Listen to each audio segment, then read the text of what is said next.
Good morning सभी को। आज हम स्टार्ट कर रहे हैं हमारा नया टॉपिक जो है टेरिडोफाइट से रिलेटेड। और इसमें हम चर्चा करेंगे टेरिडोफाइट के जनरल कैरेक्टर्स की। ठीक है। और ये प्योरली जो है हिंदी मीडियम और कुछ इसमें इंग्लिश मीडियम का हम पुट रखेंगे। जो इम्पोर्टेंट टर्म्स है उनको हम इंग्लिश में जानने की कोशिश करेंगे। ठीक है। तो टेरिडोफाइट का जो हम चैप्टर ये पढ़ रहे हैं ये है जनरल कैरेक्टर्स ऑफ टेरिडोफाइट्स। ठीक है। टेरिडोफाइट के जनरल कैरेक्टर, इसके बारे में हम यहाँ पर चर्चा करें। ठीक है। तो क्या क्या जनरल कैरेक्टर हो सकते हैं टेरिडोफाइट्स के। मेरे पीछे जो आप ये डायग्राम देख रहे हो ये टेरिडोफाइट प्लांट्स है। ठीक है। जो कि सामान्य रूप से हम लोग क्या करते हैं, घरों के अंदर इसको उगाते हैं। एक ये ऑर्नामेंटल प्लांट के रूप में हम इसको उगा रहे हैं आजकल। लेकिन एक जमाना इनका था जब एंजियोस्पर्म धरती पर नहीं थे, तब केवल टेरिडोफाइट्स ही यहाँ पर मौजूद थे। उस समय पर जो हमारा जुरासिक पीरियड था, ठीक है ना, उस समय पर ये प्लांट जो थे काफ़ी बड़े बड़े हुआ करते थे। लेकिन आजकल हमें ये झाड़ियों के रूप में या छोटे छोटे स्ट्रक्चर में मिलते हैं, ज़्यादा बड़े प्लांट ये नहीं है। ठीक है। तो वो प्लांट है जो बहुत इम्पोर्टेंट रहे हैं। एक ज़माना था इनका जब इनकी बहुत वैल्यू हुआ करती थी।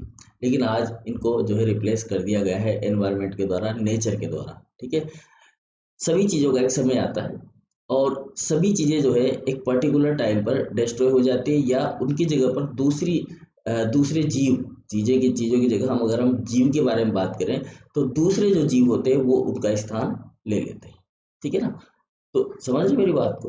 क्या है कि जो पहले जो जीव हुआ करते थे वो आज हमें नहीं मिलते हैं, उनकी जगह पर दूसरे एनिमल या दूसरे प्लांट्स ने जो है अपनी जगह ले ली है। जैसे कि डायनासोर की बात करें हम, डायनासोर हमें नहीं भी दिखते हैं आजकल। लेकिन डायनासोर के रूप में अगर आप देखोगे तो डायनासोर के जैसी स्ट्रक्चर में हमें दूसरे एनिमल मिल जाते हैं जिनकी शक्ल सूरत डायनासोर जैसी है, लेकिन उनकी जो स्ट्रक्चर है वो इस्तेमाल हो गई है। फॉर एग्जाम्पल आप देख लीजिएगा गिरगिट। गिरगिट को अगर आप डायनासोर से कंपेयर करोगे तो आपको वैसा ही दिखेगा वो। ठीक है ना। इसी तरह कैमिलियन होता है, एक एनिमल होता है कैमिलियन, उसे आप देखोगे तो वो भी आपको डायनासोर जैसा दिखाई देगा। यहाँ तक कि हमारी जो लिजार्ड होती है, बड़ी बड़ी जो मॉनिटर लिजार्ड है, ठीक है, जिसे कहा जाता है गोहो, ये भी डायनासोर से कुछ हद तक मिलती जुलती होती है। इसी प्रकार से जो प्लांट होते हैं हमारे, ये प्लांट भी क्या थे उस जमाने में बहुत पावरफुल रहे थे।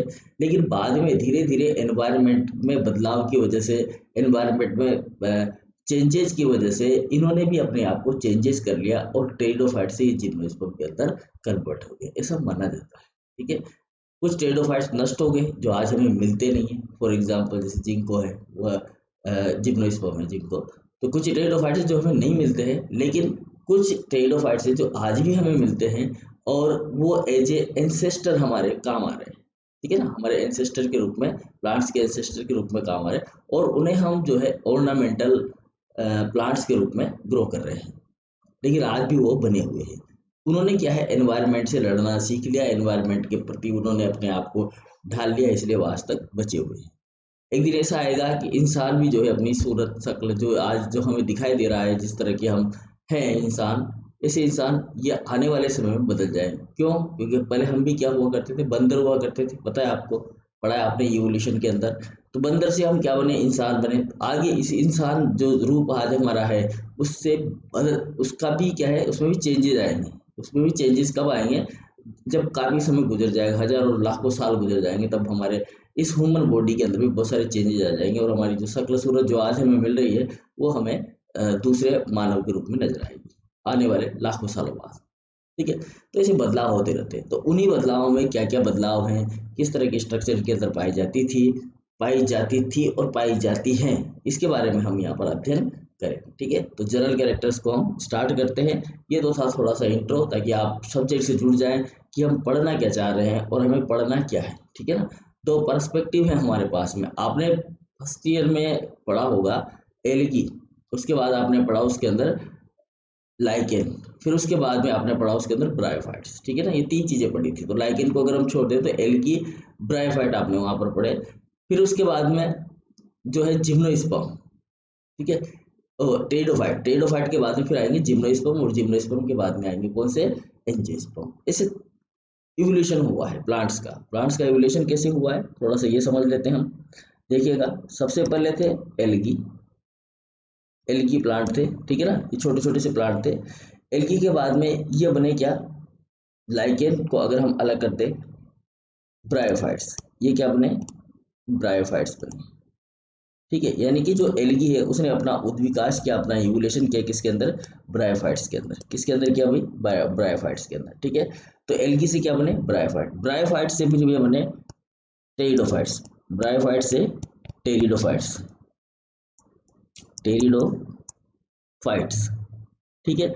और टेरिडोफाइट से फिर ये क्या बने, जिम्नोस्पर्म, क्या बन गए, जिम्नोस्पर्म बने। और फिर जिम्नोस्पर्म से क्या बने, ये एंजियोस्पर्म बने, ठीक है ना। क्या बन गया भाई, एंजियोस्पर्म बन गए। समझ में आती है सारी चीजें, ठीक है। तो अब हम अभी जो आपने इससे पहले पढ़ा होगा एल्गी में, एल्गी के बारे में पढ़ा, फिर उसके बाद में ब्रायोफाइट्स के बारे में पढ़ा। अब हम इसका तीसरा स्टेप, इस इवोल्यूशन का तीसरा स्टेप पढ़ रहे हैं, टेरिडोफाइट। और ये जो है जिम्नोस्पर्म और एंजियोस्पर्म, ये आप नेक्स्ट क्लास में पढ़ लोगे, है ना। जिम्नोस्पर्म तो हम इसी क्लास में पढ़ लेंगे, यहीं पर आपकी इसी क्लास में हम जिम्नोस्पर्म को पढ़ोगे आप सेकेंड ईयर के अंदर ही।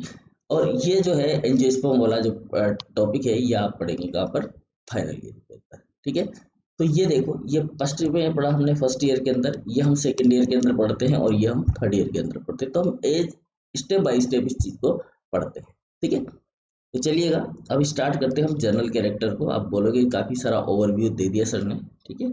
चलिएगा देखिए, इसमें अगर हम देखें तो इस प्लांट को अगर आप देखोगे तो ये इस तरह का दिखाई दे रहा है, जैसे कि मेरे पीछे आपको नजर आ रहा होगा, ठीक है ना। इसमें दो तरह के प्लांट है, एक स्पोरोफाइट है जो कि बीजाणुओं का निर्माण करता है, और दूसरा गेमेटोफाइट होता है जिसके अंदर गेमेट्स का फॉर्मेशन होता है।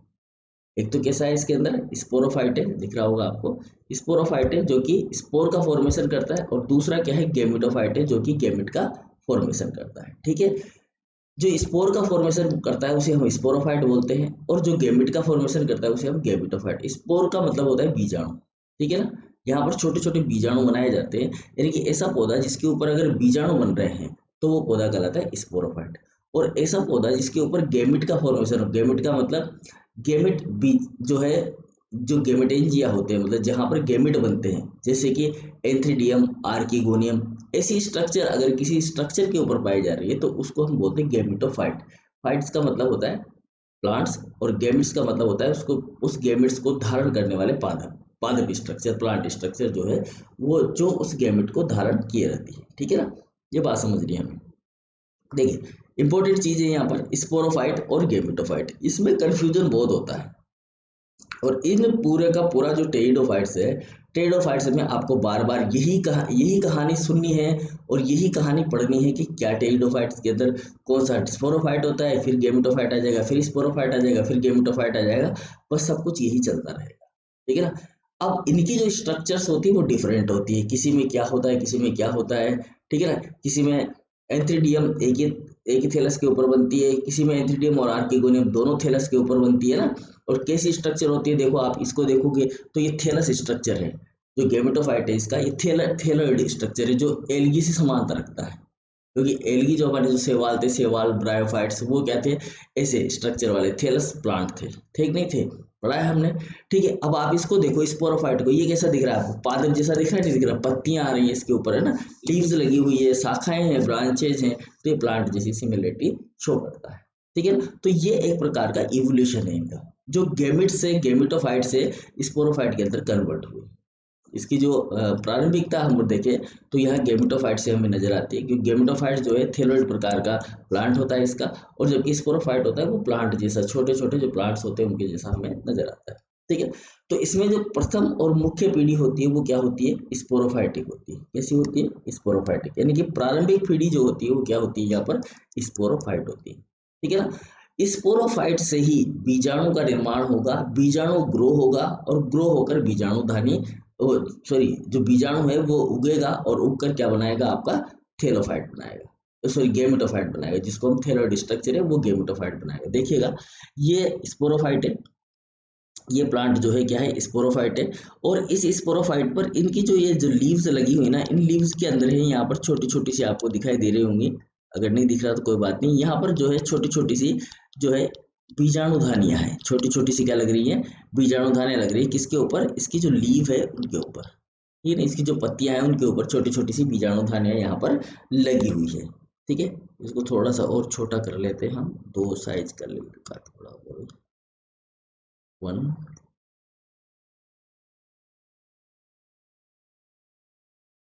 ठीक है। तो ये अब ये जो बीजाणुधानियां हैं, इन बीजाणुधानियों में होंगे बीजाणु, क्या होंगे इनके अंदर, बीजाणु। बीजाणु को हम क्या बोलेंगे, स्पोर। बीजाणु को क्या बोलेंगे हम, स्पोर बोलेंगे। अब ये जो बीजाणु है, ये बीजाणु ग्रो करेगा, ये बीजाणु क्या होगा, उगेगा। और जब ये उगेगा तो ये बनाएगा इस तरह की स्ट्रक्चर, जिसे कहेंगे हम गेमेटोफाइट। क्या बोलेंगे इसको हम, गेमेटोफाइट। ये जो गेमेटोफाइट होगा, ये गेमेटोफाइट पर 2 तरह के स्ट्रक्चर निर्मित होगी। एक तो होगी एंथ्रीडियम और दूसरी होगी आर्किगोनियम। एक तो क्या होगी भाई, एंथ्रीडियम होगी और दूसरी क्या होगी, आर्किगोनियम होगी। एंथ्रीडियम को बोलते हैं हम नरधानी, नर युग्मक धानी, और आर्किगोनियम को हम बोलते हैं मादा युग्मक धानी। क्या बोलते हैं, मादा युग्मक धानी। जो नर युग्मक धानी होगी उसके अंदर बनेंगे क्या, छोटे छोटे स्पर्म। क्या बनेंगे इसके अंदर, छोटे छोटे से स्पर्म। और जो मादा युग्मक धानी होगी उसके अंदर एक मिलेगा हमें अंड। इन दोनों के बीच में होगा फर्टिलाइजेशन। इसके बीच में जो मेल गेमिट है, यानी कि जो स्पर्म है उस, और जो फीमेल गेमिट है, उन दोनों के बीच में क्या होगा, फर्टिलाइजेशन होगा। और फर्टिलाइजेशन होने के बाद में ये फर्टिलाइजेशन किसके अंदर होगा, यहाँ पर जो मादा धानी लगी हुई है, ये जो मादा धानी लगी हुई है यहाँ पर, जो आर्किगोनियम है, इस आर्किगोनियम के अंदर फर्टिलाइजेशन होगा। और यहाँ पर ये इस तरह का स्पोरोफाइटिक प्लांट वापस से उगना शुरू हो जाएगा। ये जीवन चक्र होगा इसका, टेरिडोफाइट का। बिल्कुल सिंपल सा है, कोई ज़्यादा खास दिमाग लगाने की जरूरत नहीं है। बस इसमें जो इंपॉर्टेंट चीज़ें हैं ना, वो हमें याद रखनी है। क्योंकि हमारे जो प्रश्न होते हैं, चाहे कोई आप कॉम्पिटिटिव एग्जाम दे रहे हो, चाहे आप रिटर्न दे रहे हो किसी भी सब्जेक्ट का, मतलब बॉटनी से रिलेटेड, और टेरिडोफाइट्स का आप रिटर्न लिख रहे हो, तो आपको थोड़ी सी डिटेल के बारे में जानकारी होनी चाहिए। बाकी इसमें से जो इंपॉर्टेंट टर्म्स है उनके ऊपर बहुत सारे सवाल पूछे जाते हैं। अगर आप नीट का भी एग्जाम दे रहे हो, एनी टाइप किसी प्रकार का एग्जाम दे रहे हो, तो यहाँ से क्वेश्चन आपका बनता है। ठीक है, तो इसमें जो प्रथम पीढ़ी है या मुख्य पीढ़ी है वो कौन सी है, स्पोरोफाइटिक है। अब ये जो स्पोरोफाइटिक होती है ये डिप्लॉयड होती है। डिप्लॉयड क्यों होती है, मैंने बताया भी आपको कि एक मेल गेमिट और जो फीमेल गेमिट होता है वो दोनों फ्यूजन करते हैं। फ्यूजन से जो स्ट्रक्चर निर्मित होती है वो कैसी होगी, मेल गेमिट इसका जो है एन है, और फीमेल गेमिट भी क्या है, इसका एन है। ये दोनों आपस में फ्यूज होते हैं तो एक टू एन स्ट्रक्चर ये निर्मित करते हैं, जिसे क्या कहा जाता है, जायगोट कहा जाता है। क्या कहा जाता है, जायगोट कहा जाता है। आगे ये डेवलप करता है, डेवलपमेंट करता है, और ये स्पोरोफाइटिक प्लांट बना देता है। तो इसलिए ये जो स्पोरोफाइटिक प्लांट होता है, ये क्या होता है, डिप्लॉयड स्ट्रक्चर होती है। कैसी स्ट्रक्चर होती है भाई, डिप्लॉयड होती है। तो ध्यान रखना है हमें कि जो स्पोरोफाइट होता है टेरिडोफाइट का, वो क्या होता है, डिप्लॉयड होता है। ठीक है, तथा जो द्वितीयक पीढ़ी होती है, जो गेमिटोफाइट होता है, द्वितीयक पीढ़ी जो होती है गेमिटोफाइटिक पीढ़ी, वो कैसी होती है, हैप्लॉइड होती है। ठीक है, ये 1 नंबर का क्वेश्चन बन गया। यहाँ पर आपसे पूछा जा सकता है कि टेरिडोफाइट में गेमिटोफाइटिक पीढ़ी होती है हैप्लॉइड या डिप्लॉइड या दोनों, तो क्या बोलेंगे हम, गेमिटोफाइट क्या होता है, हैप्लॉइड होता है। कैसे होता है ये भी जानना है हमें, कि जो गेमिटोफाइट होता है वो हैप्लॉइड कैसे होता है। देखिए, ये जो बीजाणुधानियां होती है और जो ये स्पोर होते हैं, इन स्पोर में होता है अर्धसूत्री विभाजन। क्या होता है इनमें, जो इसकी जो स्पोर मदर सेल होती है, इसकी क्या होती है, स्पोर मदर सेल। ध्यान रखना है हमें, 1 सेकेंड, इसको जरा रिमूव करते हैं थोड़ा सा। इसकी जो स्पोर मदर सेल होती है, जहाँ जब स्पोर बनेंगे, स्पोर बनने से पहले, ठीक है ना, स्पोर बनने से पहले यहाँ पर होगी स्पोर मदर सेल। क्या होगी, स्पोर मदर सेल। ठीक है, यानी कि जिससे स्पोर का निर्माण होगा, उस स्पोर मदर सेल में क्या होगा जी, उस स्पोर मदर सेल में होगा मियोसिस। क्या होगा, मियोसिस। मियोसिस मतलब अर्धसूत्री विभाजन। और ये जो अर्धसूत्री विभाजन होगा, चलो, ये अर्धसूत्री विभाजन की वजह से ये जो गेमेट, ये जो एसएमसी है, क्योंकि अभी एसएमसी क्या है, 2n स्ट्रक्चर में है, तो अर्धसूत्री विभाजन में क्या हो जाएंगे, इसमें गुणसूत्रों की संख्या हो जाएगी आधी, यानी कि n प्रकार के ये क्या बनाएगी, स्पोर बनाएगी, छोटे छोटे से बीजाणु बनाएगी, जो किस तरह के होंगे, हैप्लॉइड प्रकार के होंगे। अब ये बीजाणु ग्रो होंगे तो हैप्लॉइड थैलस बनेगा, हैप्लॉइड थैलस बनेगा तो गेमेटोफाइट क्या हो जाएगा, हैप्लॉइड हो जाएगा। समझ में आ गई बात, बिल्कुल सिंपल है, कोई दिक्कत नहीं है। ठीक है, इनमें स्पोरोफाइटिक प्लांट, जो स्पोरोफाइटिक प्लांट हम देख रहे हैं, ये प्लांट क्या होता है, देखिएगा, मैं इसको इरेज कर देता हूँ, और इरेज कर देता हूँ इसको, फिर हम आगे बढ़ते हैं यहाँ से। देखिए, इनमें जो स्पोरोफाइटिक प्लांट होता है वो रूट, स्टेम और लीफ में विभेदित होता है। दिख रहा है हमें, ये इसकी रूट है, ठीक है ना, ये इसका स्टेम है, इसको हम स्टेम बोल सकते हैं, और ये इसकी लीव्स है ना। इनके जो शब्द लिखे हुए हैं ना, ये दूसरी भाषा में लिखे हुए हैं, तो इनके ऊपर ध्यान नहीं देना है हमें, ठीक है ना। तो डायग्राम हमने लिया है कहीं से, तो ये दूसरी भाषा में लिखे हुए हैं, जापानी वगैरह कुछ दूसरी भाषा है वहां से लिया है, तो इसको आप समझना। आप समझिए केवल यहाँ पर रूट होती है, ये इसकी क्या है, रूट है, ठीक है ना। ये इसका स्टेम होता है, ये इसका स्टेम हो गया जी, और ये इसकी क्या हो गई जी, लीव्स हो गई, ठीक है ना। ये क्या हो गई, इसकी लीफ हो गई। तो ये जो स्पोरोफाइट होता है ये किस में बटा होता है, रूट, स्टेम और लीफ में बटा होता है, जबकि गेमिटोफाइट में ऐसा कुछ नहीं होता है ना। गेमिटोफाइट में ऐसा कुछ भी नहीं होता। अब ये जो स्पोरोफाइट होता है इसे भी हम दो भागों में बांट सकते हैं। इस पर जो पत्तियां पाई जाती है उसके आधार पर इसमें दो तरह की पत्तियां पाई जाती है। एक पाई जाती है मेगा स्पोरोफिल, ठीक है ना, या मेगाफिलस, और दूसरी होती है माइक्रोस्पोरोफिल यानी कि माइक्रोफिलस, ठीक है। देखिए, स्वरूप के आधार पर इन्हें दो भागों में बांटा गया है। नाम ध्यान से समझना है, अगर ध्यान से समझ लिया तो फिर कुछ याद करने की जरूरत नहीं पड़ेगी, ठीक है। देखिएगा, मेगाफिलस, मेगाफिलस को बोलते हैं हम गुरुपर्णी। क्या बोलते हैं इसको हम, गुरुपर्णी। गुरुपर्णी मतलब जिनमें ऐसे पौधे जिनके अंदर पत्तियां कैसी हो, बड़ी हो, तो क्या हो जाएगा वो मेगाफिलस। मेगा मतलब बड़ी, फिलस यानी पत्ती, ठीक है। तो ऐसे ऐसे टेरिडोफाइट्स या ऐसे स्पोरोफाइट, टेरिडोफाइट या ऐसे स्पोरोफाइट जिनके अंदर पत्तियां कैसी हो, बड़ी हो, तो वो क्या कहलाते हैं, मेगाफिलस कहलाते हैं। क्या कहलाते हैं वो, मेगाफिलस, ठीक है। लेकिन यहाँ पर ये ध्यान रखना है कि इनके जो स्टेम होते हैं वो बहुत छोटे होते हैं। इनका जो स्तंभ होता है वो कैसा होता है, छोटा होता है। इनका जो स्टेम होता है वो छोटा होता है, और पत्तियां इनके अंदर कैसी होती है, बड़ी होती है। जैसे कि फर्न, फर्न हम घरों में उगाते हैं, हमारे गार्डन्स के अंदर उगी हुई होती है, हमारे कॉलेज में भी बहुत सारी फर्न उगी हुई है, आप देख लेना आके, ठीक है। तो ये फर्न है, तो फर्न जो है, फर्न में क्या होता है, स्टेम तो होता है छोटा, और जो उसका जो फ्रॉन्ड होता है वो काफी बड़ा होता है, और पत्ती जो होती है उसके ऊपर लीफ जो होती है वो और भी ज्यादा बड़ी होती है। तो ये कहलाते हैं मेगाफिलस प्लांट। क्या कहलाते हैं, मेगाफिलस, ठीक है। दूसरा प्रकार होता है माइक्रोफिलस। माइक्रोफिलस में जो लीफ होती है वो छोटी हो जाती है, और स्तंभ जो होता है वो बड़ा हो जाता है, जिस तरह के आप यहाँ पर देख रहे हो। तो ये एक प्रकार का, ये जो उदाहरण है आपका, इस तरह का उदाहरण है ये उदाहरण है आपका माइक्रोफिलस का, ठीक है, माइक्रोफिलस का। क्योंकि इसमें क्या है, ये छोटी छोटी पत्तियां बन गई। अगर ये पूरी की पूरी एक ही पत्ती होती, अगर ये पूरी की पूरी एक ही लीफ होती तो ये मेगाफिलस होता, लेकिन इसमें छोटी छोटी पत्तियां लग गई, इसलिए क्या है, माइक्रोफिलस है। बिल्कुल सिंपल, ठीक है। तो माइक्रोफिलस क्या होता है, इनमें स्तंभ क्या होता है, यानी कि जो स्टेम होता है वो बड़ा होता है, और जो इनकी लीव्स होती है वो कैसी होती है, छोटी होती है। उदाहरण के रूप में हम बात करें इक्विसिटम, सिलेजिनेला, ये ऐसे प्लांट है। ये चार नाम तो आप रट ही लेना है, कौन कौन से, इक्विसिटम, सिलेजिनेला, एजोला, ये जो नाम है ये हमें रट लेने हैं, और इनसे सिमिलरिटी आपको बतानी है, शो करनी है। लाइकोपोडियम हो गया आपका, ठीक है, इक्विसिटम हो गया, सिलेजिनेला हो गया, तो ये नाम आपको रट लेने हैं। जैसे जैसे नाम आते जाएंगे आपको याद भी हो जाएंगे, जैसे जैसे आप पढ़ते चले जाओगे आगे आपको याद होते चले जाएंगे। अब ये जो भी कुछ लिखा हुआ है इसे नोट कर लीजिएगा, ठीक है, ये आपके नोट्स में बन जाएंगे और आपको याद भी हो जाएगा। तो मेन मेन चीज़ मैंने यहाँ पर बता दिया आपको इसके बारे में, ठीक है। आगे चलते हैं, हम देखते हैं। अब इनके जो प्लांट्स होते हैं वो कैसे होते हैं, छोटे होते हैं। पादप देख लिया हमने, छोटे भी होते हैं, बड़े भी होते हैं, ठीक है। एक पत्ती वाला प्लांट भी हो सकता है इसके अंदर, और बहुपत्ती वाला प्लांट भी हो सकता है। तो ये जो पादप होते हैं वो ज्यादातर कैसे होते हैं, छोटे होते हैं और वार्षिक होते हैं। वार्षिक मतलब एक साल, ठीक है। कुछ होते हैं जो बहुवार्षिक होते हैं, यानी कि बहुत सालों तक चलते रहते हैं। जैसे हमारे, आपने देखा होगा जो जिसको हम विद्या विद्या बोलते हैं, जो हम इसके ऊपर रखते हैं, लाइकोपोडियम वगैरह किताबों के अंदर छुपा लेते हैं बच्चे, उनको थूजा वगैरह ऐसे प्लांट्स है जिनको आप लोग कुछ इस तरह का भी विद्या देती है और किताबों के अंदर उसको छुपा लेते हैं, रख लेते हैं, वही विद्या आएगी, इस तरह के बहुत सारे बच्चे करते हैं, ठीक है। तो वो ऐसे प्लांट है जो बहुवार्षिक है, बहुत सालों तक जीते रहते हैं। कुछ पौधे ऐसे होते हैं जो वार्षिक होते हैं, जैसे कि एजोला, ठीक है। अब याद रखना है आपको, अजोला जो फर्न है, अजोला जो टेरिडोफाइट है, देखो अजोला, अजोला एनाबिना, ये दो नाम हमेशा आते रहते हैं, एजोला और एनाबिना, ठीक है ना। ये इसको हम जो है नाइट्रोजन फिक्सेशन में इस्तेमाल करते हैं, ठीक है ना।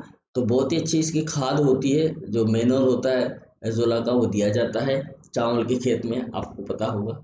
ठीक है। तो ये जो अजोला है ये एक प्रकार का क्या है, फर्न है टेरिडोफाइट्स है, ठीक है। तथा कुछ पौधे ऐसे होते हैं जो बड़े होते हैं, देखो यहाँ पर ये अजोला का डायग्राम दे रखा है, आप देख रहे हो पानी के अंदर इसको उगाया गया है, और इसकी जो पत्तियां अगर आपको दिख पा रही होंगी तो बहुत ही छोटी छोटी सी माइन्यूट है।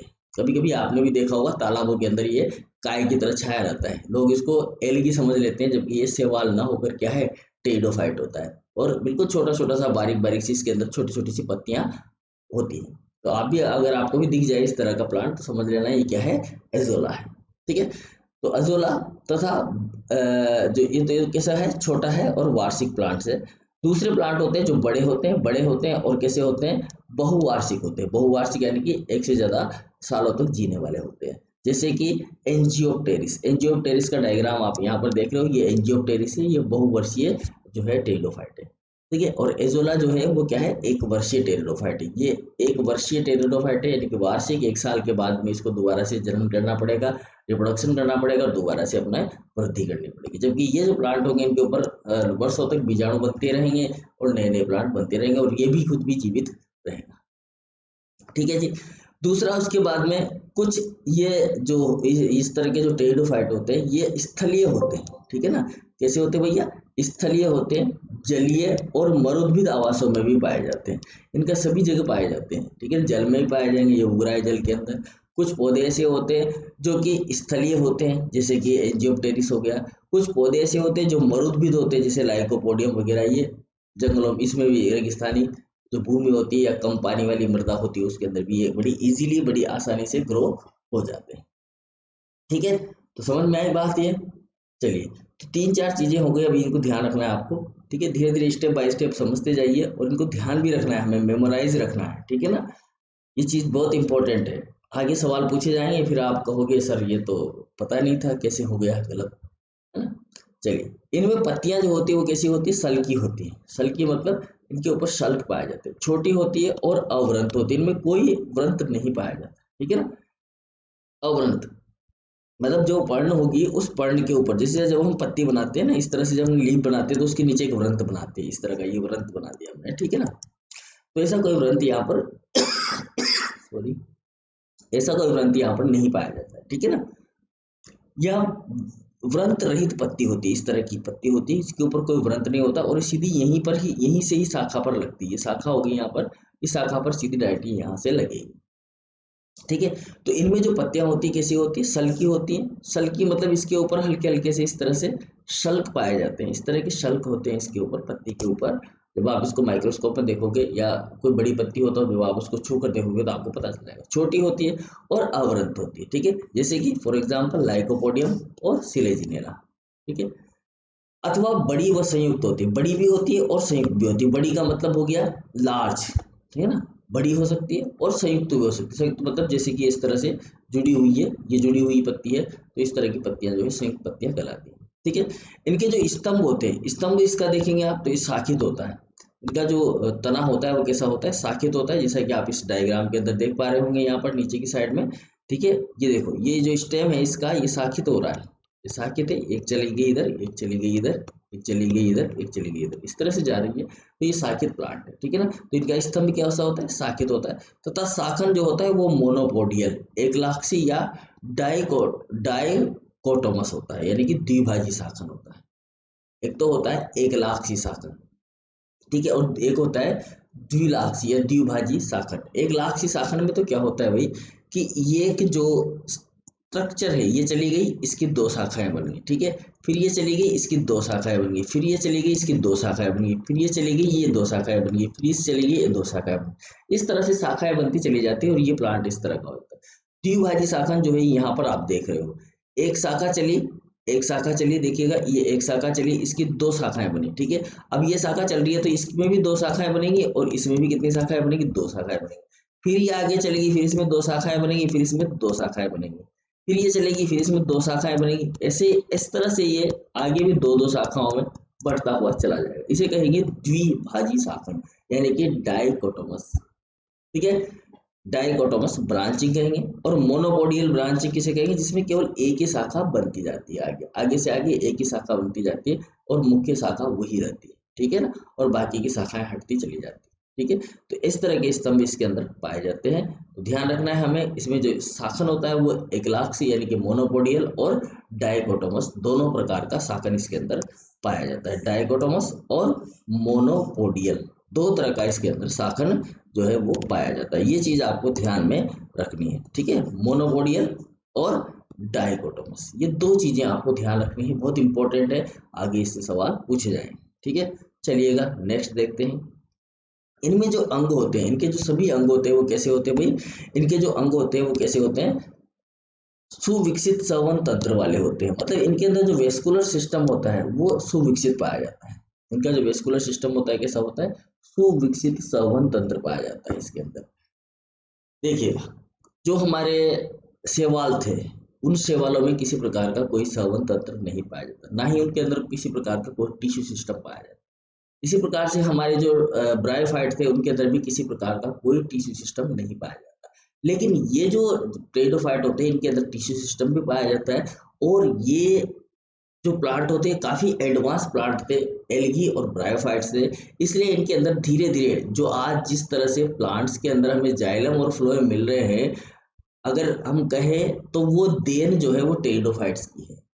आज हमें जो जाइलम और फ्लोएम मिल रहा है हमारे प्लांट्स के अंदर, तो उसकी जो देन है, वो जो देन है हमें, वो किसकी है, टेरिडोफाइट्स की ही देन है। क्योंकि टेरिडोफाइट में सबसे पहले जो है वेस्कुलर सिस्टम का डेवलपमेंट हुआ था, ठीक है। इसलिए हम कह सकते हैं कि इसके अंदर ही जो है सुविकसित संवहन तंत्र पाया जाता है। यानी कि ऐसा प्लांट हो जिसके अंदर जाइलम और फ्लोएम दोनों प्रेजेंट हो, तो फिर वो जो वेस्कुलर सिस्टम है वो क्या कहलाएगा, सुविकसित कहलाएगा। क्या चीज होनी चाहिए उसके पास में, जाइलम होना चाहिए, और क्या होना चाहिए भाई, फ्लोएम होना चाहिए। जाइलम और फ्लोएम, अगर ये दो चीजें उसके पास है तो वो एक सुविकसित संवहन तंत्र है। क्या है वो, एक सुविकसित संवहन तंत्र है। जाइलम और फ्लोएम वाला संवहन तंत्र कैसा कहलाएगा, सुविकसित संवहन तंत्र कहलाएगा, ठीक है। तो यहाँ पर जाइलम और फ्लोएम दोनों प्रेजेंट होंगे इसके पास में, क्यों, और इसके जो जाइलम फ्लोएम होंगे, इसका जो संवहन तंत्र होगा उसको कहेंगे हम स्टेलर सिस्टम। क्या कहेंगे उसको हम, स्टेलर सिस्टम। आगे हम टेरिडोफाइट में जब आगे बढ़ेंगे तो हम इस स्टेलर सिस्टम को भी पढ़ेंगे, ठीक है ना। इसमें से भी हमारे सवाल पूछे जाते हैं, बहुत सारे एग्जाम्स के अंदर ऐसे सवाल जो है वो पूछे गए, ठीक है। तो ये थोड़ा सा ध्यान रखेंगे हम इस बात का कि ये जो स्टेलर सिस्टम है इसको भी हम यहाँ पर पढ़ेंगे, ठीक है। स्टेलर सिस्टम को हम बोलते हैं, ये भी एक प्रकार का संवहन तंत्र है, ठीक है ना, स्टेलर सिस्टम। चलिए, संवहन तंत्र जो होता है यहाँ पर सरल प्रकार का होता है, बिल्कुल सिंपल प्रकार का संवहन तंत्र होता है, जो जाइलम और फ्लोएम से निर्मित होता है। किससे निर्मित होता है, जाइलम और फ्लोएम से। यहाँ पर जाइलम और फ्लोएम होता है, उसी से निर्मित यहाँ पर संवहन तंत्र होता है, बिल्कुल सरल प्रकार का होता है। क्यों सरल प्रकार का होता है, क्योंकि इसके अंदर सेकेंडरी ग्रोथ नहीं होती है। जिस तरह के हमारे जो एंजियोस्पर्म होते हैं, उन एंजियोस्पर्म के अंदर जो सेकेंडरी ग्रोथ होती है, द्वितीयक वृद्धि, जिसकी वजह से जो तना होता है वो मोटाई में वृद्धि करता है, सेकेंडरी जाइलम और सेकेंडरी फ्लोएम बनते हैं, वो इसके अंदर नहीं बनते। कुछ अपवादों को छोड़कर, कुछ में बन भी जाते हैं, लेकिन कुछ अपवादों को छोड़ते जाए तो यहाँ पर किसी भी प्रकार की द्वितीयक वृद्धि नहीं पाई जाती। क्यों नहीं पाई जाती है, कारण उसका ये है कि जो द्वितीयक वृद्धि होती है, जो सेकेंडरी ग्रोथ होती है, वो किसकी वजह से होती है, वो होती है कैम्बियम की वजह से। और यहाँ पर जो है कैम्बियम वो एब्सेंट होती है। तो कैम्बियम के एब्सेंट होने की वजह से यहाँ पर सेकेंडरी ग्रोथ नहीं होती, और सेकेंडरी ग्रोथ नहीं होने की वजह से, आपने 11th में पढ़ा है सारी चीजें, मतलब नई चीज नहीं पढ़ा रहा है। एंजियोस्पर्म के अंदर आपने पढ़ा है इसके अंदर, ठीक है ना, एंजियोस्पर्म के अंदर आपने पढ़ा होगा ये सारी चीजें।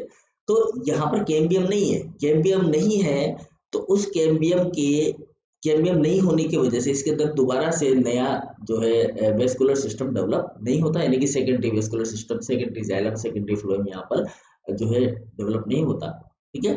इसलिए ये सिंपल प्रकार का संवहन तंत्र कहलाता है, ठीक है। चलिए आगे देखते हैं क्या बात है। इनमें कैम्बियम अनुपस्थित होता है, आगे हुई बात, कैम्बियम यहाँ पर क्या होता है, एब्सेंट होता है। अतः यह द्वितीयक वृद्धि नहीं दर्शाते, यानी कि सेकेंडरी ग्रोथ इनके अंदर नहीं होती। किंतु देखो, मैंने कहा ना, एक कुछ ना कुछ अपवाद है, तो अब याद रखना है आपको ये अपवाद ही याद रखना है। क्या अपवाद याद रखना है, कि द्वितीयक वृद्धि किस टेरिडोफाइट में होती है, ये अपवाद है और इसे ही हमें याद रखना है, ठीक है ना। ऐसा टेरिडोफाइट जिसमें द्वितीयक वृद्धि होती है, या निम्न में से किस टेरिडोफाइट में द्वितीयक वृद्धि होती है। तो वो कौन सा टेरिडोफाइट है? आइसोटेस। आइसोइड्स के अंदर जो है नियमित द्वितीयक वृद्धि होती है ना, इसमें सेकेंडरी ग्रोथ चलती रहती है। आइसोइड्स एक ऐसा प्लांट है जिसके अंदर सेकेंडरी ग्रोथ प्रेजेंट होती है। ठीक है, याद रखना है, आइसोइड्स जो है ऐसे प्लांट्स है टेरिडोफाइट के जिनके अंदर सेकेंडरी ग्रोथ उपस्थित होती है, यानी कि द्वितीयक वृद्धि उनके अंदर होती है। बाकी जितने भी प्लांट होंगे, ठीक है ना, और भी उदाहरण हो सकते हैं। यहाँ पर एक उदाहरण दिया गया है, उदाहरण के लिए दिया गया है कि आइसोइड्स ऐसे होते हैं, ऐसे प्लांट होते हैं टेरिडोफाइट के जिनके अंदर सेकेंडरी ग्रोथ होती है, और ये एक अपवाद है। ठीक है, तो आइसोइड्स में नियमित द्वितीयक वृद्धि होती है, तो ध्यान रखना है आइसोइड्स, और इसको आप मेमोराइज रखेंगे, क्वेश्चन मार्क लगा के रखेंगे इसके ऊपर, बहुत इंपॉर्टेंट है, अंडरलाइन करेंगे इसको और हाईलाइट भी करेंगे। ठीक है, चलिए जाइलम में देखिए, अब यहाँ पर जो जाइलम होता है बहुत ही सिंपल प्रकार का होता है। जाइलम और फ्लोएम जो होता है यहाँ पर बहुत ही सिंपल प्रकार का होता है। जनरली जो जाइलम होता है, देखिएगा जो हमारा एंजियोस्पर्म होते हैं, उन एंजियोस्पर्म के अंदर जो जाइलम होता है, उस जाइलम में ये चीजें पाई जाती है। क्या क्या पाया जाता है जाइलम के अंदर? जाइलम के अंदर अगर आप बात करोगे तो पाई जाती है वेसल्स, क्या पाई जाती है? वेसल्स और ट्रैकिड्स। ट्रैकिड्स, ठीक है, वेसल्स पाई जाती है, ट्रैकिड्स पाई जाती हैं। इसके अलावा जाइलम पेरेनकाइमा पाया जाता है, जिसे कहा जाता है जाइलम पेरेनकाइमा। ठीक है, जाइलम का पेरेनकाइमा लिख देता हूँ मैं यहाँ पर, जाइलम पेरेनकाइमा पाया जाता है। और जाइलम फाइबर पाया जाता है। क्या पाया जाता है? जाइलम का फाइबर पाया जाता है। ये चीजें इसके अंदर पाया जाती है, दिख नहीं रहा, चलो कोई बात नहीं, दिख जाएगा। ठीक है, तो जाइलम के अंदर क्या क्या पाया जाता है? वेसल्स पाई जाती हैं, ठीक है, ट्रैकिड्स पाई जाती है, पेरेनकाइमा पाया जाता है और फाइबर पाया जाता है। इसी प्रकार से जो फ्लोएम होता है, उस फ्लोएम के अंदर देखिएगा, जिम्नोस्पर्म की बात कर रहा हूँ मैं, टेरिडोफाइट की बात नहीं कर रहा हूँ, ये किसकी बात कर रहा हूँ? सॉरी, एंजियोस्पर्म की। किसकी बात कर रहा हूँ मैं? एंजियोस्पर्म का जो वेस्कुलर सिस्टम होता है उसके जाइलम और फ्लोएम, क्योंकि लास्ट हमारा यही है, यही रहना है हमें, ठीक है ना। ठीक है, तो ये देखिए फ्लोएम के अंदर क्या पाई जाती है? सीव ट्यूब पाई जाती है, एक तो जिसे कहा जाता है चाली नलिका। क्या कहा जाता है? सीव ट्यूब को चाली नलिका पाई जाती है। दूसरा इसके अंदर पाया जाता है कंपेनियन सेल। क्या पाई जाती है? कंपेनियन सेल, जिसे कहा जाता है सहायक कोशिका। ठीक है, और इसके अलावा इसके अंदर भी फ्लोएम पेरेनकाइमा, पेरेनकाइमा और फ्लोएम फाइबर, ये सारी चीजें यहाँ पर प्रेजेंट होती है। जिस जिस तरह का प्लांट होता है उसी तरह की हम बात यहाँ पर कर रहे हैं, तो ये चीजें यहाँ पर क्या होती है? प्रेजेंट होती है। इन सब में ध्यान रखना है आप। ठीक है, लेकिन टेरिडोफाइट में इनमें से सारी चीजें नहीं पाई जाती, कुछ चीजें यहाँ पर अनुपस्थित होती है। ठीक है, जैसे जाइलम की बात करें तो जाइलम के अंदर ट्रैकिड तो उपस्थित होती है, यानी कि टी वाला जो है जाइलम के अंदर टी तो उपस्थित है, लेकिन वी उपस्थित नहीं है। मतलब वी का मतलब वेसल उपस्थित नहीं है। ठीक है ना, अब ऐसे याद रखना है आपको इसको। T V T P F, we T P F जो होता है वो जाइलम में प्रेजेंट होता है, और एस सी पी एफ जो होता है वो फ्लोएम में प्रेजेंट होता है। ठीक है ना, अब आप कैसे इसको याद रखते हो वो आपके ऊपर डिपेंड करता है। शॉर्ट ट्रिक से रखो या लॉन्ग ट्रिक से रखो, वैसे तो पूरी चीज याद रखना जरूरी है, शॉर्ट ट्रिक नाम की कोई चीज होती नहीं है, बेवकूफ बनाने का धंधे हैं वो सब। ठीक है, तो जाइलम के अंदर ट्रैकिड जो होते हैं, मतलब वाहिनिकाएं, हिंदी में क्या बोलेंगे इनको? वाहिनिकाएं। वो क्या होती है? वाहिनिकाएं, देखो वाहिनिकाएं होती है छोटी और वाहिकाएं होती है बड़ी। आप ये चीज ध्यान रखो, वाहिनिकाएं तो कैसी हैं? छोटी। समझ में आ रही? मतलब एक छोटी नलची है और एक मोटी नलची है। एक बड़ी ट्यूब है, तो मतलब एक मोटे मोटे डायमीटर वाली, हाई डायमीटर वाली, जैसे मान लो 2 सेंटीमीटर का डायमीटर वाली एक और ट्यूब है, और एक आपके पास में 0.5 सेंटीमीटर वाली एक ट्यूब है। तो अगर आप किसी चीज को डेवलप कर रहे हो, कोई चीज डेवलप हो रही है नेचर में, तो छोटे से तो स्टार्ट होगी ना, सीधे डायरेक्ट बड़ी ट्यूब थोड़ी बन जाएगी, नहीं बनेगी। तो छोटी छोटी ट्यूब्स इसके अंदर प्रेजेंट हो, ये ध्यान रखिए। तो छोटी ट्यूब्स का मतलब क्या हुई? वाहिनिकाएं हो। वाहिकाएं नहीं हुई, वाहिकाएं तो क्या होंगी? एब्सेंट होगी। वाहिकाएं तो कब बनेगी? जब ये टेरिडोफाइट्स क्या हो जाएंगे? हाईली डेवलप हो जाएंगे, अच्छे से डेवलप हो जाएंगे, तो उसके बाद में जाकर इनके अंदर क्या बनेंगे? वाहिकाएं बनेंगी। ठीक है ना, तो यहाँ पर क्या होती है? वाहिनिकाएं वाहिनिकाएं तो उपस्थित होती है, और वाहिकाएं क्या होती है? यहाँ पर अनुपस्थित होती है। तो इंपॉर्टेंट चीज है, इसको ध्यान रखना है, 1 नंबर का क्वेश्चन कहीं भी किसी भी जगह पूछा जा सकता है आपसे। ठीक है, तो वाहिकाएं यहाँ पर क्या होंगी भाई? अनुपस्थित होंगी, और वाहिनिकाएं क्या होंगी? उपस्थित होंगी। वाहिनिकाएं मैंने बताया बारीक नलचियां, ध्यान रखो, दिमाग में क्लू बना के रखो अपना। क्या मतलब कुछ याद भी नहीं आ रहा हो ना, तो इस तरह की चीज सोचोगे अपने आप याद आ जाएगा। वाहिनिकाएं वाहिनिकाएं वाहिकाएं बताई थी सर ने, यानी पतली वाली तो हो गई वाहिनिकाएं और मोटी वाली होगी वाहिकाएं। तो जो टेरिडोफाइट है, क्योंकि बाद में बहुत पहले के प्लांट है, एंसेस्टर प्लांट है हमारे, तो उनके अंदर क्या होंगे, छोटी छोटी सी नलचियां होंगी, छोटी छोटी सी वाहिकाएं उपस्थित होंगी। तो समझ में आ गया, अब याद रहेगा आपको, बिल्कुल ठीक है। इसी प्रकार से फ्लोएम जो होता है, फ्लोएम में सीव ट्यूब और फ्लोएम पेरेन्काइमा पाया जाता है। ठीक है, तो क्या नहीं पाया जाता इसके अंदर, इसके अंदर कंपेनियन सेल नहीं पाई जाती, जो सहायक कोशिका है वो नहीं होती है। ठीक है ना, सहायक कोशिका यहाँ पर प्रेजेंट नहीं होती है, मतलब सहायता करने वाला कुछ नहीं, कोई नहीं है फ्लोएम के पास में अभी तक। फ्लोएम के पास सहायता करने वाला कब आएगा, जब ये टेरिडोफाइट एंजियोस्पर्म में कन्वर्ट हो जाएंगे, तब इनकी सहायता करने के लिए कोई आने वाला है इनके पास में। तब तक ये बिना सहायता के ही चलेंगे, इसलिए इनके पास क्या होगी, एक छलनी होगी और पेरेन्काइमा होगा, जो कि सबके पास होता है फ्लोएम पेरेन्काइमा। ठीक है, जिम्नोस्पर्म के पास भी होगा, एंजियोस्पर्म के पास भी होगा और टेरिडोफाइट्स के पास भी होगा। ठीक है, तो याद रहेगा हमें। तो यहाँ पर क्या है, सीव ट्यूब तो उपस्थित होती है, कि फ्लोएम में सीव ट्यूब नहीं होंगी तो भोजन का चालन कैसे होगा, भोजन ऊपर से नीचे कैसे जाएगा, ऊपर से नीचे भोजन को आना है, जल को नीचे से ऊपर ले जाना है, तो ये सारे काम कौन करेंगे, जाइलम और फ्लोएम ही करेंगे। तो इनके पास में सीव ट्यूब होना जरूरी है फ्लोएम के पास में, और जाइलम के पास में ट्रेकिट्स होना जरूरी है, यानी कि वाहिनिकाएं होना जरूरी है, और फ्लोएम के पास में सीव ट्यूब होना जरूरी है। ओके, समझ में आई बात, चलिएगा।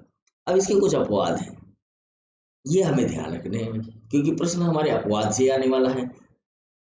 या तो अपवादों में केमिस्ट्री नंबर 1 है, या अपवादों में टेरिडोफाइट नंबर 1 है। ठीक है ना, ये भी ध्यान रखना है हमें। अपवादों में या तो टेरिडोफाइट नंबर 1 है, अपवादों में केमिस्ट्री नंबर 1 है। केमिस्ट्री में भी हजारों की संख्या में अपवाद पड़े हुए हैं, इसी प्रकार से टेरिडोफाइट के अंदर भी सबसे ज्यादा अपवाद पड़े हुए हैं।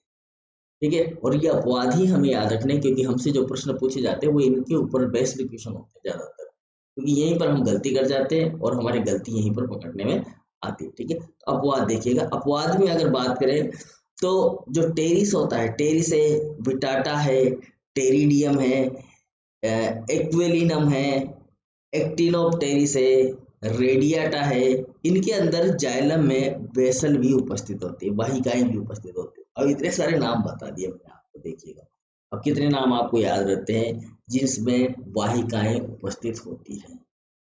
ठीक है, जबकि जो इक्विसिटम होता है, इक्विसिटम, ठीक है, इक्विसिटम अर्बेंस है, अर्बेंस है इक्विसिटम अर्बेंस, इक्विसिटम गिगेंटिकम, गिगेंटियम, जो फ्लोएम होता है, इनका जो फ्लोएम है उसमें सीव ट्यूब उपस्थित होती है। ठीक है ना, इसमें सीव ट्यूब जो है उपस्थित होती है, तो उपस्थित तो है ही सीव ट्यूब, तो सीव ट्यूब में तो कोई दिक्कत है ही नहीं, है ना। ठीक है, तो ये इसके अंदर सीव ट्यूब जो है उपस्थित होती है, इनके अंदर उपस्थित होती है। लेकिन ये जो है आप देखिएगा यहाँ पर, टेरिस विटाटा, टेरिडियम, एक्वेलिनम, ठीक है, एक्टिनोप्टेरिस रेडियाटा, इनके अंदर जो जाइलम होती है उनके अंदर वेसल्स जो है वो क्या होती है, अनुपस्थित होती है। तो यहाँ 2 नाम ये आपको याद रखने हैं। कौन कौन से नाम याद रखने, प्रश्न कहाँ से हमसे पूछा जाता है उसके 2 नाम याद रखने, कोई नहीं पूछने वाला और बाकी चीज को। एक का नाम है टेरिस, ठीक है, और दूसरे का नाम है टेरिडियम। ठीक है, टेरिडियम, ये 2 नाम आप याद रख लीजिए, बहुत इंपॉर्टेंट नाम है। टेरिस और टेरिडियम, इन 2 के अंदर जो है वेसल्स भी उपस्थित होती है। ठीक है, और इसके अंदर जो है सीव ट्यूब के साथ साथ में यहाँ पर कंपेनियन सेल भी उपस्थित होती है, इसमें भी लिख लेना आप यहाँ पर, सीव ट्यूब के साथ साथ कंपेनियन सेल भी उपस्थित होती है, कंपेनियन सेल भी उपस्थित होती है, ये यहाँ पर आप लिख लेंगे। ठीक है, ठीक, चलिएगा नेक्स्ट आ गया, आगे और हम बात कर लेते हैं इसी प्रकार से हमारे जो वेस्कुलर सिस्टम है उसके बारे में। ठीक है, तो देखिएगा यहाँ पर थोड़ा सा इसको हम चेंज करते हैं, थोड़ा सा ऊपर नीचे कर लेते हैं, इसको बड़ा हो गया तो ये दिख नहीं रहा पूरा। ठीक है, चलिएगा देखिए, अब इसके अंदर देखिएगा यहाँ पर कि ये जो होता है सिस्टम हमारा, इसमें लगभग सभी प्रकार के रंभ पाए जाते हैं, जितने प्रकार के रंभ होते हैं, डिक्टो स्टील, साइफोनो स्टील, सभी प्रकार के जो स्टील होते हैं वो यहाँ पर प्रेजेंट होते हैं। कहाँ पर प्रेजेंट होते हैं भाई, सॉरी, वो सारे के सारी चीजें जो है प्रेजेंट होती है इस सिस्टम के अंदर। चला जाता है ये, चलो कोई बात नहीं, ठीक है। तो यहाँ पर ये प्रेजेंट होते हैं, मतलब जो टेरिडोफाइट है उनके अंदर सभी प्रकार के स्टील पाए जाते हैं। स्टील जो रंग है उनको हम क्या बोलते हैं, स्टील बोलते हैं। इंग्लिश में स्टील कहा जाता है, हिंदी में क्या कहा जाता है, इनको रंग कहा जाता है, ठीक है। इनमें जो पुष्प होते हैं उनमें बीज नहीं बनते, तो हम इन्हें क्या बोलते हैं, इन्हें हम बोलते हैं बीज रहित पादप, बीज रहित सवनीय पादप, ठीक है। तो उदाहरण ये पूछा जाता है, 1 नंबर का क्वेश्चन है कि बीज रहित सवनीय पादप कौन से होते हैं। तो बीज रहित सवनीय पादप कौन से होते हैं, सवन तंत्र तो मिलता ही है, क्योंकि जाइलम और फ्लोएम इसके अंदर प्रेजेंट है, तो सवन तंत्र तो इसके अंदर क्या है, प्रेजेंट है। लेकिन क्या नहीं है इसके अंदर, बीज नहीं बनते, फ्लावर इसके अंदर नहीं बनते, पुष्प भी नहीं बनेंगे, तो पुष्प भी नहीं बनेंगे तो बीज भी नहीं बने। बीजाणु बनते हैं, क्या बनते हैं, बीजाणु बनते हैं, बीज नहीं बनते। बीज से छोटी स्ट्रक्चर होती है जो कहलाती है बीजाणु, वो बीजाणु यहाँ पर बनते हैं, लेकिन सीड जो स्ट्रक्चर होती है वो यहाँ पर नहीं बनती है। बात समझ में आ गई, ठीक है। इसलिए हम इनको क्या बोलते हैं, इनको बोलते हैं हम वेस्कुलर क्रिप्टोगेम। क्या कहते हैं हम इनको, वेस्कुलर क्रिप्टोगेम, सहवनीय अपुष्पीय पादप। हिंदी में क्या बोलेंगे इसको, सहवनीय, संवहनीय अपुष्पीय पादप, अपुष्पीय पादप, ठीक है। सवनीय अपुष्पीय पादप इन्हें कहा जाएगा, ठीक है। तो इनमें पुष्प और बीज नहीं बनते हैं, इसलिए हम इनको क्या बोलते हैं, सवनीय पुष्पीय पादप बोलते हैं। अपुष्पीय पादप यानी कि पुष्प और बीज इसके अंदर नहीं बनते, ठीक है। अब इसके अंदर इंपॉर्टेंट चीज क्या है, वैसे तो ये कौन से प्लांट है, हमने कहा कि टेरिस्टेरियल प्लांट भी है।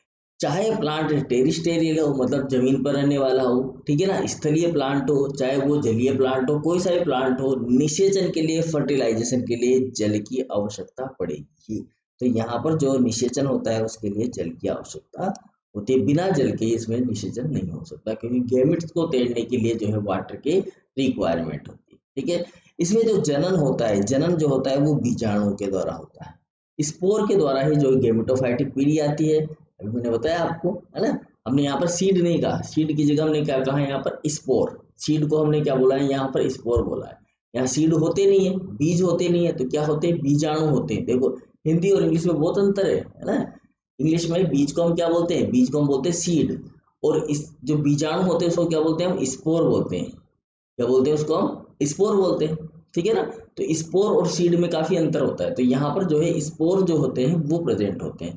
इसलिए यहाँ पर जो जनन होता है, जो फर्टिलाइजेशन होता है, मतलब जो रिप्रोडक्शन होता है, फर्टिलाइजेशन रिप्रोडक्शन होता है, जो जनन होता है किसके द्वारा होता है, बीजाणु के द्वारा होता है, ठीक है। और बीजाणु कहाँ बनते हैं, बीजाणु बनते हैं बीजाणु धानियों में। बीजाणु का निर्माण कहाँ होता है, बीजाणु धानियों में।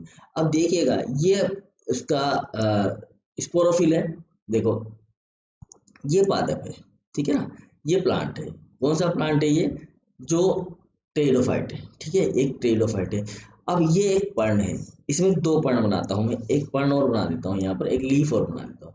ये एक ऐसी लीफ है जिसके ऊपर कोई बीजाणु नहीं लगेंगे, ठीक है, लेकिन ये जो लीफ है इसके ऊपर यहाँ पर बीजाणु धानियां बनना शुरू होंगी। ये जो बीजाणु धानियां यहाँ पर बनेगी, इस लीफ को हम बोलेंगे स्पोरोफिल। क्या बोलेंगे इसको हम, स्पोरोफिल।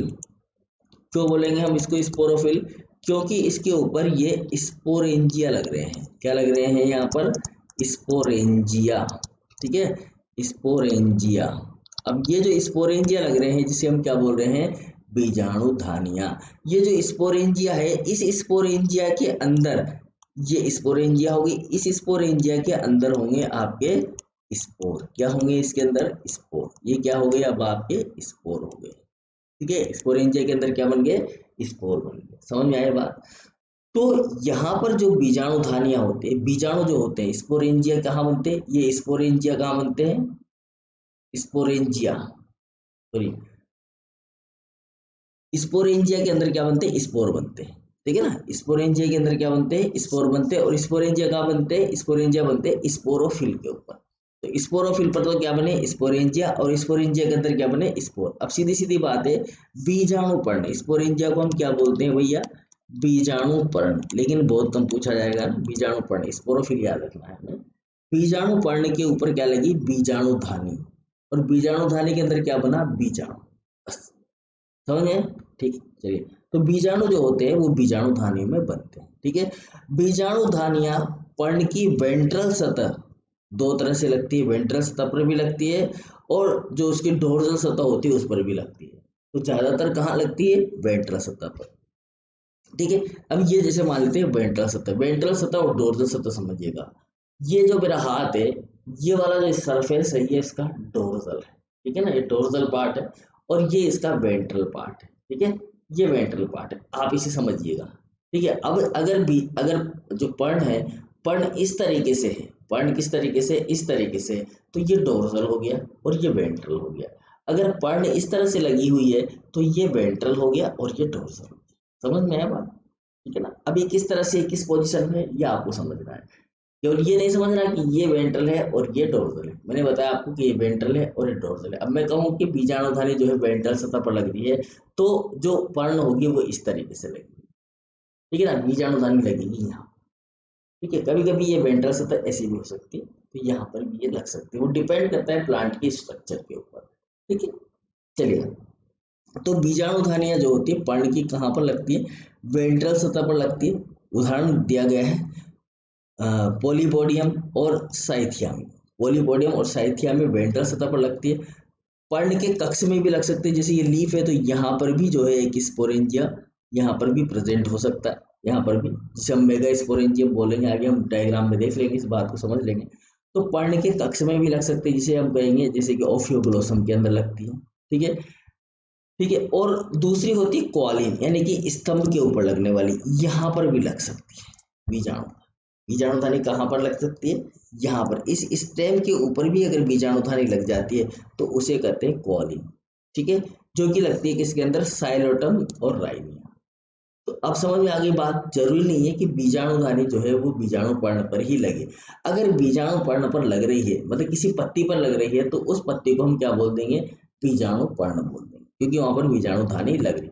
और अगर बीजाणुधानी किसी स्तंभ पर लग रही है तो उसे क्या बोला जाता है, क्वालिन बोला जाता है। क्या बोला जाता है, क्वालिन बोला जाता है। ध्यान रखना, या क्वालाइन बोला जा सकता है, कुछ भी लिख दो आप, लेकिन याद रखना है ये शब्द स्तंभिक, क्या होती है वो, स्तंभिक बीजाणुधानी होती है। हिंदी में स्तंभिक बीजाणुधानी होती है, जैसे कि यहाँ पर ये लगी हुई है। क्वालिन बीजाणुधानी होती है जो इस तरह से लगी हुई है। ठीक है, बाकी तो स्पोरोफिल कक्ष में भी लग सकती है। ठीक है ना, स्पोरोफिल के कक्ष में भी लग सकती है, बीजाणु पर्ण के कक्ष में लग सकती है। ठीक है, जैसे कि ओफियोग्लोसम के अंदर लगती है। ठीक है, या फिर वो बीजाणु पर्ण के ऊपर भी लग सकती है। ठीक है, अब जो स्पोरेंजिया को धारण करने वाली पर्ण होती है उसे क्या कहते हैं, हम स्पोरोफिल कहते हैं। अभी मैंने बताई थी आपको, बीजाणु पर्ण कहते हैं या स्पोरोफिल कहते हैं।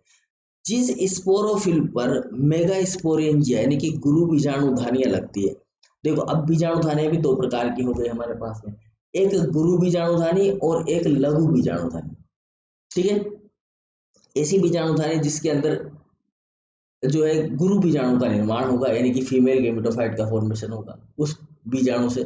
और ऐसी बीजाणुधानी जो कि मेल गेमेटोफाइट का फॉर्मेशन करेगी उसे कहेंगे माइक्रो माइक्रो बीजाणुधानी, मतलब माइक्रोस्पोरेंजिया। और जिससे फीमेल गेमेटोफाइट का निर्माण होगा उसे कहेंगे हम मेगास्पोरेंजिया। ठीक है, मेगा यानी बड़ा। तो अगर कहीं पर अंड वाली कोशिका जैसी स्ट्रक्चर वाली लगेगी, मतलब जो फीमेल गेमेटोफाइट का फॉर्मेशन करेगी वो बीजाणुधानी अगर वहां पर लग रही है तो वो कहलाएगी मेगास्पोरेंजिया। और अगर नर धानी का निर्माण करने वाली होगी तो उसे बोलेंगे माइक्रोस्पोरेंजिया। ठीक है, बहुत इंपॉर्टेंट चीजें ध्यान रखना है। तो जिस स्पोरोफिल पर मेगा स्पोरेंजिया यानी कि गुरु बीजाणुधानी लगते हैं उन्हें क्या कहा जाता है, मेगा स्पोरोफिल कहा जाता है। क्या कहा जाता है भाई, मेगा स्पोरोफिल। ठीक है, अब मान लीजिए कि ये जो पर्ण है, इस पर्ण के कक्ष में तो लग रही है ये मेगा स्पोर लग रहा है, और यहाँ पर क्या लग रही है, छोटी छोटी बीजाणुधानी लग रही है। तो फिर हम इसको क्या बोलेंगे, इसको हम बोलेंगे माइक्रोस्पोरोफिल। क्या बोलेंगे इसको, माइक्रोस्पोरोफिल। और यहीं पर यह दूसरी पर्ण है, इस पर्ण पर यहाँ पर लग रही है आपके मेगास्पोर। तो इस तरह के मेगास्पोर लग रहे हैं, तो ये पर्ण क्या कहलाएगी आपकी, ये कहलाएगी मेगास्पोरेंजिया। क्या कहलाएगी, मेगास्पोरेंजिया। ठीक है, ये मेगास्पोरेंजिया लग रही है, तो इसलिए हम इसको क्या बोले, इस पर्ण को क्या बोलेंगे, ये तो मेगास्पोरेंजिया हो गई, तो ये पर्ण क्या हो गई, ये पर्ण हो गई मेगास्पोरोफिल। पर्ण क्या कहलाएगी, मेगास्पोरोफिल कहलाएगी। और जिन स्पोरोफिल पर माइक्रोस्पोरेंजिया लगे होते हैं, यानी कि छोटी छोटी बीजाणुधानी लगी होती है, जिसे हम इसको बोले माइक्रोस्पोरेंजिया। क्या बोले हम इसको? माइक्रोस्पोरेंजिया। तो अगर इस तरह की स्ट्रक्चर मिलती है इसी बीजाणुधानी की, छोटी छोटी बीजाणुधानी या माइक्रोस्पोर का फॉर्मेशन करने वाली बीजाणुधानी वहां पर मिलती है हमें, तो ऐसी पर्ण को क्या कहलाएगी? ऐसी पर्ण कहलाएगी माइक्रोस्पोरोफिल। तो ये पर्ण क्या कहलाएगी? पर्ण कहलाएगी माइक्रोस्पोरोफिल। और इसके अंदर लगने वाली जो बीजाणुधानी है वो क्या कहलाएगी? स्पोरेंजिया कहलाएंगे। ठीक है, इसी प्रकार से यहाँ पर जो बीजाणुधानी लग रही है उसको क्या बोल रहे हैं हम? Mega sporangia. ठीक है, और किस पर लगी हुई है? पर्ण पर लगी हुई है, तो उसको बोलेंगे मेगा स्पोरोफिल। ठीक है, तो आज की क्लास में इतना ही। नेक्स्ट क्लास में हम और डिटेल में इसकी जो लास्ट होगी उसकी बात करेंगे। ठीक है, तब तक के लिए good bye, thank you very much. काफ़ी सारा टाइम हो गया है। ठीक है, तो आप लोगों का बहुत बहुत धन्यवाद। नेक्स्ट क्लास में मिलते हैं। नेक्स्ट जो अपना शेष बचा हुआ पार्ट है उसको लेकर जनरल कैरेक्टर ऑफ टेरिडोफाइट के नेक्स्ट चैप्टर में मिलेंगे। Thank you very much.